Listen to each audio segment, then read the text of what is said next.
Maqaa Abbaa, kan Ilmaa, kan Hafuura Qulqulluu, Waaqa tokkoo, Ameen. Jaallatamtoonni maatiiwwan Waaqayyoo, Waaqayyo kan isin jaallatu, isinis Waaqayyoon kan jaallattan abbooliin lubootaa. Maatiiwwan Kiristoos biyya garaa garaa teessanii sagantaa kana irratti miidiyaa kana hordofaa kan jirtan, jecha dubbii sagalee isaatiin dhaabbatanii kan jirtan maqaa Waaqa jiraataatiin akkam jirtu, akkam turtanii, akkam yoo nageessan. Ameen. Galata kee jennee akka nuti sagalateeffannuuf qooqa kee keenya kan nuuf saaqe Waaqni abboolii keenya maqaan isaa kan kabajame kan galatoome nuuf haa ta'uuni. Maqaa isaa waamnee maqaa ishee irraanfachuun kan nurraatiin malee deessu Waaqa uumaa araarsisu ijoollee tawaahidoo obboleettii ergamootaa haadha saba hundumaa ati isaati keenya qullittii nu biroo Maariyaam maqaan ishee kan kabajame kan galatoome nuuf haa ta'uuni. Ergamoonni toloonni qulqulloonni Waaqayyoo yeroo hundumaa maqaan isaanis kan kabajame nuuf haa ta'uuni.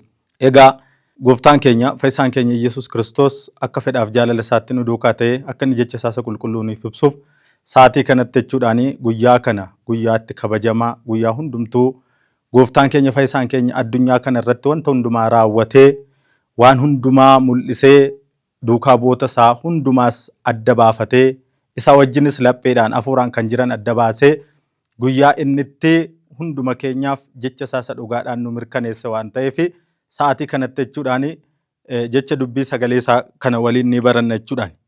Innis Wangeela Luqaas boqonnaa 24 lakkoofsa 49 irratti yoo ilaalle akkas jedhaan. Humni isiniif hamma dhufutti magaalaa Yerusaalem turaa kan jedhu mata duree kana irratti ni barannaan. Humni gubbaadhaatii hanga isinii dhufutti magaalaa Yerusaalem turaa. Abbaan jecha kanaa Gooftaa keenya Fayyisaa keenya Iyyasuus Kiristoosidhaan jechuudha. Lakkoofsa 45 irraatii kaasnee yoo ilaalle sagalichis maal jedha? Gooftaan keenya Fayyisaan keenya Iyyasuus Kiristoos jechuudhaani jalqabaa yeroo biyya lafaa kana irra turetti fooniin gubbaa samii irraatii gadi dhufee foon dubree maaramii irraatii uffatee lubbuu ishee irraa lubbuu fudhatee addunyaa kana irra deddeebi'ee barsiisee addunyaa kana hundumaatii erga ilaaleetii foon dubree maaramiitiin erga deddeebi'ee booddee addunyaan kun akka isheen bilisa baatuuf lubbuu isaa dabarsee gara fannootti yookaan immoo gara masqalitti of dabarsee of kenne jechuudha. Kana booddee Gooftaan keenya Fayyisaan keenya Iyyasuus Kiristoos dhiphina fannoo kana irratti dabarsee hundumaa ergasiitii nama kamiin iyyuu annarraatii hidhaan irra jiru kana naaf hiikaa boolla kana anaaf banaa osoo hin jedhini kan ittiin kafaname kafana otoo nama hin gaafatin kan ittiin boolla keessa jiru dhagaa kana naaf konkolaachisaa otoo hin jedhin ofiisaa du'a mo'ee ka'eenii jechuudhaan. Egaa guyyattii har'aa kanatti immoo wannoon kana hundumaa hojjechaa ture Gooftaan keenya Fayyisaan keenya Iyyasuus Kiristoos kabajaaf ulfina guddaadhaan gara samiitti ol ba'e jechuudha. Yogguu gara samii kanatti ol ba'u samii kana irratti yeroo ol deemuudhaaf jiru garuu guyyaa 40 guutuu fixee guyyaa 50ffaan yookaan guyyaa ayyaana Hafuura Qulqulluun sun otoo hin ga'iin Fayyisaan keenya Iyyasuus Kiristoos guyyaa ol ba'uu isaa kanatti akkas jedheetu barattoota isaa tokko isaaniiti yaada isa keessa jiruu fi qalbii isaanii keessa waan jiru hundumaa sakatta'ee erga arge adda baaseeti isaaniinis akkas jedhee isaaniin jajjabeesse jechuudha. Hanga gubbaadhaa Hafuurri Qulqulluun isiniif dhufutti isin kana booddee gara kamiyyuu hin deeminaa magaalaa Yerusaalem kana keessa turaa jedheetu dubbate. Wangeela Luqaas boqonnaa 24 lakkoofsa 45 irratti yoo ilaalle akkas jedhee dubbatan. Akka isaan hubatanii fi sammuu isaanii yaada qalbii isaanii isaaniif banee jedha. Akka isaan hubataniif sammuu isaanii yookaan yaada qalbii isaanii isaaniif baneen. Ijji qalbii isaanii akka mul'atuuf Kiristoos Iyyasuus otoo gubbaa samiitti asii ol hin bayiniin dura maal godheen yaada qalbii isaanii isaaniif baneetu wanta hundumaa akka isaan hubatan akka isaan beekan akka isaan baran Kiristoos Iyyasuus isaanitti himeen jechuudhaan galanni isaaf haa ta'uuni. Kana booddee maal jedhee isaanitti dubbate? Egaa kana booddee magaalaa kana keessaatii hin bayinaa jedheetu isaanitti dubbate. Isaanis kana dhaga'aniitu bakka sana kabajaan ta'an jechuudhaan. Kanaaf faarsaa Daawit boqonnaa 46 cuftuu keessatti 47 lakkoofsa 5 irratti yoo fudhanne ilaal Gooftaan ilillee fi gammachuudhaan gara samiitti asii ol ba'ee jedha. Ililleedhaaf gammachuu guddaadhaan Gooftaan keenya Fayyisaan keenya Iyyasuus Kiristoos guyyaa har'aa kana kan inni itti asii ol ba'e wantoota gurguddaadhaaf akka ta'e kan irratti nutti hima jechuudhaan. Ol ba'uun Kiristoos nuuf immoo maal akka ta'e kan irratti ni argina jechuudhaan. Hojii duukaa bu'ootaa irratti fudhanne yoo ilaalle Gooftaan keenya Fayyisaan keenya Iyyasuus Kiristoos barattoota isaa yookaan duukaa bu'oota isaa kana akka isaan hin baanee fi hojii duukaa bu'ootaa boqonnaa 1 lakkoofsa 4 irratti isaaniin kana booddee akka isaan magaalattii sana keessa taa'anii gooftaan keenya fayyisaan keenya Yesuus Kiristoos erga ol ba'ee hafuura isaaniif akka erguuf guyyaa 50ffaattis hafuuraan guutamanii addunyaa kanarratti adeemanii akka isaan barsiisaniif jechuudhaan itti himeenii jechuudhaan. Bakka kana hangasitti akka isaan turan yeroo itti himu kana innis bakka kana isaanuma duukaa tureen. Isaan kana duukaa tureen jechuudhaan. Isaan kana duukaa yeroo turu barattoota isaa kana keessatti akka isaan magaalattii kana keessaatii ol hin baane isaanitti himeenii jechuudhaan. Egaa ol ba'uu yookaan ergeessi inni jennu kuni akkamidha? Eenyutu ol ba'e inni jedhuu fi kan gara samiitti achi ol ba'e gooftaa keenya fayyisaa keenya jabaa hundumaan olii kan ta'e qulqulluu kan ta'e foon dubree maaramii uffatee akkuma gubbaa samiirraa dhufe lafa kana yookaan gara addunyaa kanaa dhufe foon isheerraa foon lubbuu isheerraa lubbuu fudhatee isheerraatii dhalate jechuudhaan ammas kabaja guddaadhaan foon dubree maaramii kana baate ulfinaan gara samiittis kan bahe gooftaa keenya fayyisaa keenya Iyyasuus Kiristoosidhaan jechuudhaan. Humna waaqummaa isaatiin nama kamiin iyyuu otooti kafana koonaa fi kan jedhin diigee awwaala sana keessaa ni bahe gooftummaa isaatiin jechuudhaan. Egaati yeroo foon uffatee akka jiru immooti isaaniin foon uffachuusaa akka itti mul'ate immoo otuma isaan ilaalanii samiirratti otuma isaaniin eebbisu gara samiitti achiin ol bahe jechuudhaan.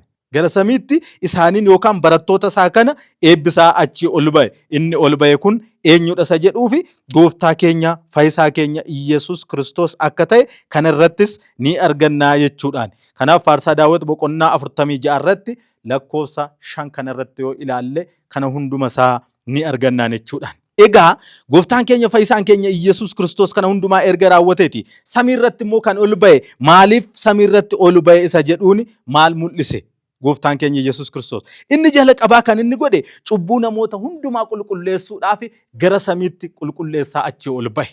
Kiristoos Iyyasuus nama kamiin iyyuu ija tokkoon ilaala. Addunyaa kanatti kan inni gadi dhufe nama hundumaa nama qoqqoodee adda baasee otoo hin taane lubbuun addunyaa kana keessa jirtu dhala namaa kabajaan isa uumame kana waggaa 550 kana sinin fayyisa jedhee waadaa galeen sana raawwachuudhaaf jecha isaaniin waanjoo garbummaa jalaati bilisa isaan baase akka isaan gara isaaniitti deebi'anii cubbuu isaanii irraati isaan qulqulleesseetu gara gaarummaatti isaaniin deebisuudhaaf jecha gooftaan keenya fayyisaan keenya Iyyasuus Kiristoos hundumaan kana aangoo isaaniitiin cubbuu warra qaban bilisa isaaniin taasiseetu gara gaarummaatti isaaniin deebiseenii jechuudha. Ibroota boqonnaa 1 lakkoofsa 3 irratti yoo ilaalle gooftaan keenya fayyisaan keenya Iyyasuus Kiristoos nama hundumaa erga qulqulleesse gara mirga abbaatti deemeetu ni taa'e jedheetu ni dubbata jechuudha.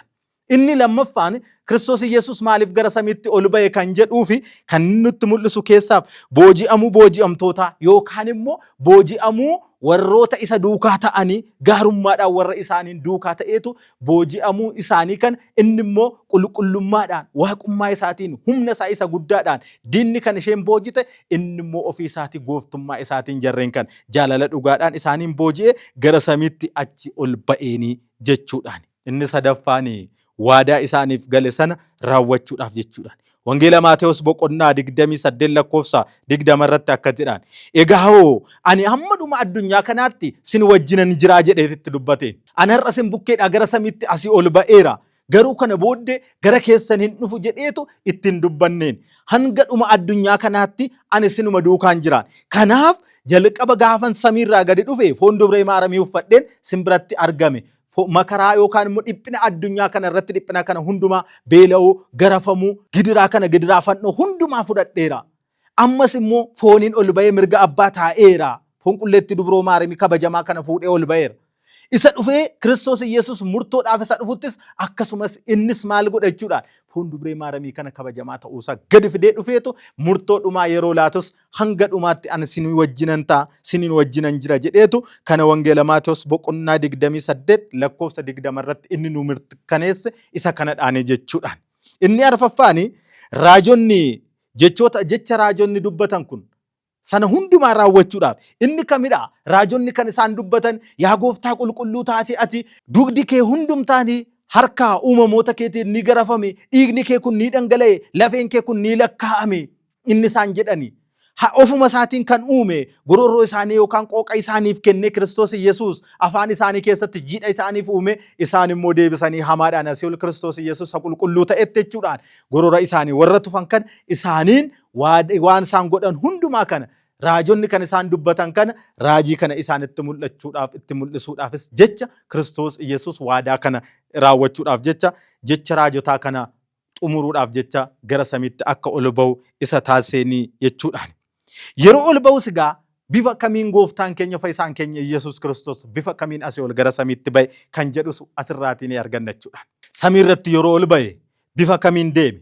Akkamittis immoo mul'achaa deeme? Eenyutu immoo isa arge? Kan jedhus asirratti ni arganna jechuudha. Egaa Yesuus Kiristoosin arguudhaaf, isa wajjin ta'uudhaaf, ol ba'uu isaa arguudhaaf, addunyaa kana qulqulleessuu isaa arguudhaaf gara biyya lafaa dhufee gidiraa inni arge kana hundumaa argee gara samiitti achi ol ba'uu isaa kana kan ittiin arguu dandeenyu maalidha? Inni jalqabaaf ulaagaalee inni tokkoffaan amantii gahaa qabaachuudha. Qulqullummaadhaan dhiyaachuudha. Gara isaatti deebi'uudha. Addunyaa kanarraatti bilisa taane qulqullummaadhaan gara Kiristoos Yesuusitti dhiyaannee nuti gara isaatti dhufnee qulqullummaadhaan fuula isaa yoo dhaabbanne jechuudhaan Kiristoosii wajjin jiraachuudhaaf wanti nu daangessu hin jiru. Daandii duukaa bu'ootaa, daandii qulqullootaa, daandii ergamoota Waaqayyoo isaanin duukaa ta'anii Kiristoosiin faarfachuudhaaf wanti nu daangessu tasumaallee hin jiru jechuudhaan. Jalqaba lapheen keenya banamee isaa wajjin ta'uutu qulqullummaadhaan isaa wajjin dhaabbachuutu nu barbaachisa jechuudhaan. Akkamitti ol ba'e isa jedhuu fi ilillee fi faaruu guddaadhaan Kiristoos achi ol gara samiitti ni ba'e yookaan faaruu guddaadhaan faaruu ergamootaatiin gara samiitti ol ba'e jechuudhaan. Faaruu ergamootaatiin gara samiitti ol ba'e yeroo jennu Yesuus Kiristoos akkasitti gara samiitti ol ba'uu dadhabee miti. Addunyaa kana keessatti kan hin amanne baay'ooliin waan jiraniif foon dubree maaramii sun kabajamaa akka ta'e innis waaqummaansaa isa dhugaa isa bara baraa akka ta'e isaanitti mul'isuuf jecha ergamoonni illee kabajaan akka isaan faarfachaa asii ol gara samiitti isa geggeessan isa kana isaanitti mul'isuudhaaf jechuudhaan. Inni lammaffaan kabajaan ol ba'e ulfina guddaadhaan gara samiitti achi ol ba'e jechuudhaan.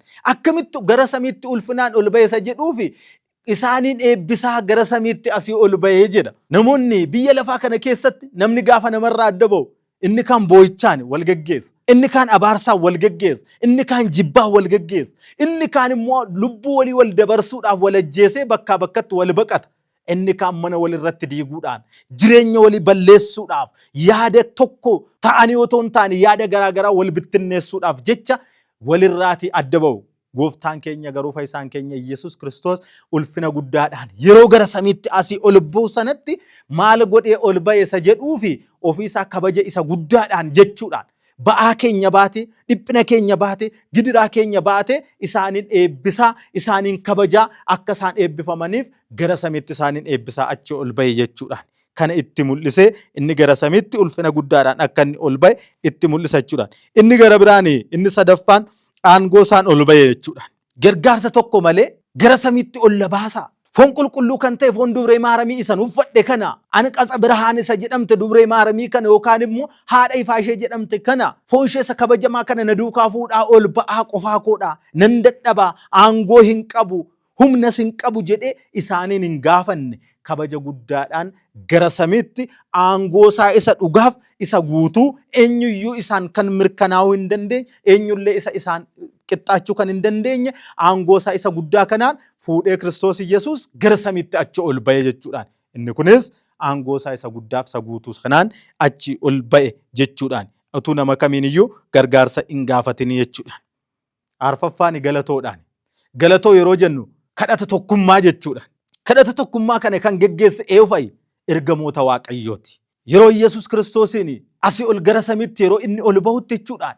Kanaaf guyyaa har'aa kanatti abbooliin keenya yeroo isaan ganama halkanii ka'anii mahileetiidhaan kadhata waliigalaa yookaan tokkummaadhaan qiddaasee kan jennu yookaan kadhata tokkummaadhaan galatoodhaan waliin ta'anii yeroo isaan Waaqayyoon galateeffatan Waaqayyoof galata yeroo isaan dhiyeessan kadhata tokkummaa kana waliin ta'anii ergamoonni Waaqayyoos akkasumatti kabajaan gooftaa keenya fayyisaa keenya Yesuus Kiristoosin gara samiitti akka inni ol ba'u yeroo sana isaanis kabaja isaanii ibsaa turan jechuudhaan galatoo isaanii dhiyeessaa turan. Inni kunis Kiristoos Yesuus jabaa hundumaan olii kan ta'e isaanitti himuudhaaf jecha galata kana hundumaa asii ol dhiyeessaa turaniin jechuudhaan. Kanaaf guyyaa har'aa kana guyyaa ol ba'uu yookaan erga jennee kan nuti kabajnu sababa isa kanaatiifidhaanii jechuudhaani. Inni shanaffaan ifa guddaadhaan gooftaan keenya fayyisaan keenya achi ol ba'e jechuudhaan. Ifa guddaadhaan inni nu jechisiisu Ifti Yesuus Kiristoosin caalu addunyaa kanarratti hin jiru. Sababni isaas uumamni kamillee samiidhaa gaditti kan jiran, lafaa olittis kan jiran, nutti kan mul'atan kun harka namaatiin kan hojjetaman, samiirraa adiin gadi baatu, bakkalchi garaagaraa halkan baatu, urjiin mul'attu kun, ji'a nuti arginu kun halkan kun hundumtiyyuu kan mul'atu, kan argamuu danda'u aangoo gooftaa keenya fayyisaa keenya Yesuus Kiristoosiinidhaan jechuudha. Kanaaf ulfina isaa mul'isuudhaaf warreen kun hundumtillee gaafa Kiristoos Yesuus fannifame gidiraa sana otoo inni argaa jiru, gidiraa isaa kana gaafa ilaalaa turanitti hundumtuu maal godhan? Samiirraatii gadi bu'an. Urjoonni dhiiga uffatan, bakkalchi kamillee bakka jiru hundumaatii dhiiga uffatan. Golgaan mana qulqullummaa addatti ba'e. Addunyaan kun ni dukkanoof. Qullaa gooftaa keenya fayyisaa keenya Yesuus Kiristoosin hin arginu jedhanii, foon dubree maaramii isa kabajamaa kana hin arginu jedhaniiti ifti addunyaa kanaa maal ta'e jechuudha? Hin dhokate. Yeroon gaafa ga'u, ifti dhugaan gaafa ba'u, eenyullee daangessuu kan hin dandeenye, addunyaa kana kan ibsu ifti dhugaan samiirraatee gaafa mul'atu, gaafa fannoorraa bu'ee gara bakka awwaalcha aaraa kana deemu, Kiristoos Yesuus gaafa inni addunyaa kanatti boolla kana diigee, bakka awwaalchaa kana diigee du'a keessaatii ka'ee gara samiitti gaafa inni achi ol ba'u, addunyaan isheen dukkana turte kun ni ifte. Addunyaan isheen kun dukkanni itti haguugame kun ni ifte. Addunyaan isheen bilisummaa dhabde kun bilisummaa ishee argatte jechuudha. Kana booddee maaltu ta'e? Samiin hundumtuu ni ife. Addunyaan ni ife. Cubbuun dhala namaa kamillee isaaniif dhiifame. Yakka kamitti namni akka hin deebine illee maal jedhee itti dubbateen? Kana booddeesin of eeggadhaa, waanjoo garbummaatiin qabamtanii akka hin hidhamneef of eeggadhaa jedheetu Kiristoos isaanitti ni dubbate jechuudha. Waanjoo garbummaatiin akka isaan hin qabamne, waanjoo garbummaatiin akka isaan hin hidhamneef qulqullummaa isaaniif kenne, ifa dhugaa akka isaan argatanii deddeebi'an isaan taasise. Kanaafidhaan jechuudha. Qulqullichi Yohaannis maal jedhee dubbate jechuudhaan? Yaa namaa addunyaa kana keessa yeroo jiraatanitti dukkanni otoo isinitti hin dhufin ifa dhugaatuu qabdanii deddeebi'aa jedhe. Ifa dhugaa kan ta'e gooftaa keenya fayyisaa keenya Yesuus Kiristoosidhaanii jechuudha. Kanaaf ani ifa addunyaati kan jedhe ofuma isaatiin wangeela Yohaannis kan irratti kan dubbate ofii isaatii ragaa nuu ba'e. Inni ofuma isaatiin dubbate waan ta'eef. Ifti inni dhugaa kan ta'e gooftaa keenya fayyisaa keenya Yesuus Kiristoosidhaanii jechuudha. Maaliif immoo samiitti asii ol ba'e? Samiitti ol ba'uun maaliif isa barbaachise kan jedhus immoo wangeela kana irratti ni argannaan jechuudha. Samiirratti maaliif ol ba'e kan jedhuufi hafuura isa qulqulluu kana nuuf erguudhaaf barattoota isaa kana guutee gara addunyaatti isaaniin geggeessuudhaafidhaan jechuudha. Kanaaf akkas jedhee dubbate. Ani yoon isin biraa gara abbaa koo deeme isiniif wayya. Gara abbaa koo deeme hafuura isa jajjabeessaa kan ta'e yoon isiniif erge malee isin wanta hundumaa gochuu hin dandeessan, qulqullaa'uu hin dandeessan, jabaattanis dhaabbachuu hin dandeessan. Yoon isin biraatii deeme hafuura isa qulqulluu kan ta'e kan abbaa koo kanas yoon isiniif erge maleetu isiniif hin ta'u. Kana booddee isinis jajjabaachuu hin dandeessan jedheetu asii ol ba'e hafuura qulqulluu yookaan hafuura jajjabeessaa isa kana nuuf erguudhaaf jechuudhaan jechuudhaan. Inni lammaffaan immoo maaliif ol ba'e isa jedhuufi qulqulloota kana ol ba'uu isaanii isaanis akka isaan ol ba'uu danda'an isaaniin mirkaneessuudhaaf. Qulqulloonni fooniinis lubbuudhaanis kan du'anii ol ba'an gara isaatti kan deeman ni jiru. Foonii warra jennu beera yaawaan yookaan bakka jiraattotaa keessa kan jiraatan foonii warra ol ba'anii jirani. Guyyaa dhufaatii Kiristoos isa lammaffaa sana warra eeggatan dhiigni isaanii addunyaa kana irratti murtoodhaaf gara addunyaatti kan deebi'anii murtoo isaaniitiin dhiiga isaaniitiin addunyaan kun murtoo argachuu kan dandeessu kan isaanii sana mul'isuudhaaf kan jecha gooftaan keenya fayyisaan keenya Yesuus Kiristoos fooniin ol ba'uu fi lubbuudhaan ol ba'uu qulqulloota mul'isuuf yookaan mirkaneessuuf jecha gara samiitti akka ol ba'uun barbaachisu foon dubree maaramii baatee sana ol ba'e jechuudhaan. Kanaaf fooniinis lubbuudhaanis ol ba'uu isaanitti mul'isuudhaaf jecha. Kanaaf bakka jiraattotaa keessa kan jiran fooniin lubbuudhaan immoo gara samiitti kan ol ba'an isaanis lubbuu foon isaanii erga adda ba'e isaanii mul'isuudhaaf yookaan mirkaneessuudhaaf jecha isa kanaaf nutti himuudhaaf jechuudhaan. Inni gara biraan foon qulleettii dubroo maaramii kabajuudhaaf, foon qulleettii dubroo maaramii kana kabajuudhaaf foon ishee kana fuudhee gara mirga abbaatti achii ol fuudhee ba'uudhaaf jechuudhaan. Maal jedhamee dubbate? Qulqullichi Daawit faarsaa isaa irratti akkas jedheetii dubbate. Qulqulleettiin gonfoo ulfinaa uffattee mirga ilma ishee teessisa jedhu sana irratti jechuudha.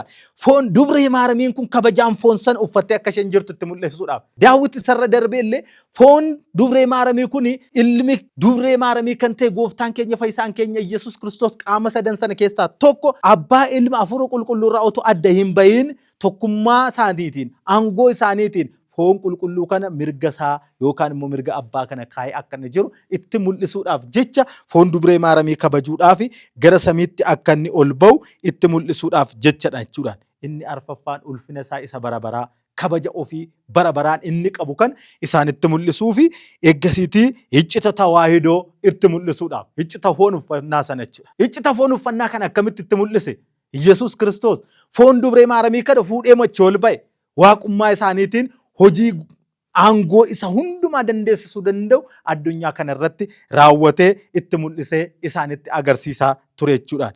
Kanaafidhaan magaalaa Yerusaalem kana keessa akka isaan taa'anii turanii kan hundumaa iccita kana hundumaa akka isaan ilaalan akka isaan mil'atan akka isaan kana hubatanii ergasiitii booddee foon Kiristoos Yesuus isa qulqulluu nyaatanii dhuganii addunyaa kanarra deebi'anii addunyaa kana akka isaan bilisa baasan isa kana itti himuudhaaf gooftaan keenya fayyisaan keenya Yesuus Kiristoos isa kana itti mul'iseen jechuudha. Inni gara biraan ol ba'uu kiristaanotaa mul'isuudhaaf jecha kiristaanonni gara abbaa isaaniitti achi ol ba'u gara samiitti achi ol ba'uu ni danda'u. Qulqullummaadhaan isaa wajjin jiraatanii gara abbaa isaanii dhaqanii ergasiitii mirga abbaa taa'anii Yesuus Kiristoos bakka boqonnaa bakka aara galfii isaaniif kennuudhaaf akka inni ka'e itti dubbateera jechuudhaan. Ofuma isaaniitiin wangeela Maatiyos boqonnaa 10 irratti maal jedhee itti dubbate? Ani samiirraa gara keessan kanan dhufe cubbuun keessan akka isinii dhiifamuuf erga isiniif dhiifame boqonnaa isa dhugaa akka isin na wajjin jiraattaniif erga na wajjin jiraattanii aara galfii bara baraa isa daangaa hin qabne gara kootti dhuftanii akka isin jiraattaniif an samiirraa gara keessanan dhufe gara keessan dhufe foon dubree maaramii uffadhe isiniin qulqulleesse gara abbaa kootti deebi'een jira jedhe. Darbees immoo an gara abbaa kootti yoon ol ba'e malee sin gara koo dhufuu hin dandeessanii. Gara sanatti achi ol dhufuudhaaf sin dura ani yoon ol ba'e isiniif wayyaa jedheetu dubbate. Inni ofii isaa ol ba'e nuun akka nuti gara isaa deemuuf kiristaanonni akka gara ol ba'uu akka isaan danda'an itti mul'isuudhaaf jecha gooftaan keenya fayyisaan keenya Yesuus Kiristoos ofii isaatii achi ol ba'e ol ba'uu kana nu barsiise akka nuti ol ba'uu dandeenyu isa kana nutti hime jechuudhaan. Inni gara biraan yaada sammuu yookaan yeellinaas ergate isa jennu jechuudha. Ol ba'uu yaadaa isa jennu. Ol ba'uu yaadaa inni jennu kuni namni kamiyyuu yeroo kadhatutti gara fuula gooftaa isaa yeroo dhaabbatutti fooniin lafaa dhaabbatu malee yaadaanis gara gooftaa isaa fuuldura dhaqee gara teessoo gooftaa keenya isa kabajamaa yaada isaatiin gara samiitti ol kaasee ija isaa ol kaasee sammuu isaa qulqulluudhaan gara waaqayyootti yeroo kadhatutti jechuudhaan gooftaan keenya fayyisaan keenya Yesuus Kiristoos gidiraa biyya lafaa kanarraati akka isaan bilisa ba'an waanjoo garbummaa isaanirratti gudunfamee jiru kana akka isaanitti waanjoo garbummaa kanarraa bilisa ta'anii gara samiitti akka isaan ol ba'aniif Yesuus Kiristoos isa kanatti mul'isuudhaaf gara samiitti akka inni ol ba'u isa taasise jechuudhaan. Maaliif gara samiitti ol ba'e kan nu jechisiisuuf jechuudhaan. Inni dhuma duukaa bu'oonni isaa akka isaan gara samiitti ol ba'uu danda'anii fi gooftaan keenya fayyisaan keenya gammachuu duukaa bu'oota isaa ibsuudhaaf jechadhaan jechuudha. Gammachuu duukaa bu'oota isaa kana ibsuudhaaf jecha gara samiitti akka inni asii ol ba'u inni taasisa jechuudha. Gammachuu duukaa bu'oota isaa isa kam isa jedhuufi inni jala qabaa gammachuun duukaa bu'oota maalidhaa jennee fudhannee ilaalle isaan kan isaan gammadan maalidha isa jennu boolla kana keessaa humna isaatiin achi ol ba'uun. Bakka awwaala aaraa kana eenyuun naaf dhagaa kana konkolaachisaa otoo hin jedhin ofii isaatiin humna isaatiin aangoo isaatiin konkolaachisuusaa du'a dhala namaa irratti murtaa'e kana ofii isaatiin inni gooftaan keenya fayyisaan keenya Yesuus Kiristoos dhala namaarraa maqsuusaa inni gara biraan immoo waggaa 5,500 sanatti gooftaan keenya fayyisaan keenya Yesuus Kiristoos waadaa gale sana yeroo isaa eegee raawwachuun kun isaan gammachuu isaanii kana kan ittiin ibsatan gammachuu isaanii kana mirkaneessuudhaaf hamma dhumaatti mirkaneessuudhaaf gooftaan keenya fayyisaan keenya Yesuus Kiristoos isa kana hundumaa raawwateen jechuudhaan. Yeroo kana hundumaa raawwatu mochuudhaan akkuma sila jalqaba dubbanne wangeela Luqaas boqonnaa 24 lakkoofsa 45 irraati kaasne yoo ilaalle akka isaan kana hundumaa hubataniif yaada qalbii isaanii isaaniif bane yaada qalbii isaanii isaaniif ibse keessa laphee isaanii akka isaaniif ifu isaanis lapheen isaanii kun ifee fi akka isaan wanta hundumaa arganii Kana booddee guyyaa 50ffaan ga'ee hafuura qulqulluudhaan guutamanii addunyaa kanarra deddeebi'anii akka isaan warra hin amanne amansiisan addunyaa ishee hallichaa taatee jirtu kan akka isheen sagalee gooftaa kanaan mi'eessan gooftaan keenya fayyisaan keenya Yesuus Kiristoos kana hundumaa isaanitti dubbateetu guyyaa har'aa kana wantoota kana hundumaa kan dubbanne raawwateetu gara samiitti achi ol ba'ee samiirratti gooftaan keenya fayyisaan keenya Yesuus Kiristoos kabajasaa isa guddaa ergamoonni ililleedhaan dhalli namaa guyyaa har'aa kana nutis bakka mana amantaa keenyatti guyyattii har'aa kana kan nuti itti kabajnu kan nuti itti waaqeffannu kan nuti itti ilil jennee waaqayyoo waaqessine guyyaa har'aa kana faaroosa guddaadhaan qiddaaseedhaan maahileetiidhaan halkan kana guutuu sabni waaqayyoo abbooliin keenyas qulqulloonni eebbaan akkasitti raawwachaa kan isaan turanii raawwachaa bulan kun hundumtiyyuu jechuudhaan gooftaan keenya fayyisaan keenya Yesuus Kiristoos ol ba'uu isaarraa kana eebba akka argannuufidhaanii jechuudhaan. Kanaaf gooftaan keenya fayyisaan keenya Yesuus Kiristoos eebba isaa kanarratti akka hirmaanu eebbi isaa kun hamma dhuma addunyaa kanaatti akka nu duukaa ta'u jaalalaaf eeyyama waaqayyoo nuuf haa ta'uun. Eebbi abbaa keenya gooftaa keenya fayyisaa keenya Yesuus Kiristoos hunduma keenya wajjin haa ta'uun kan nu barsiise galanni waaqayyoof haa ta'u nuuf haa turuun.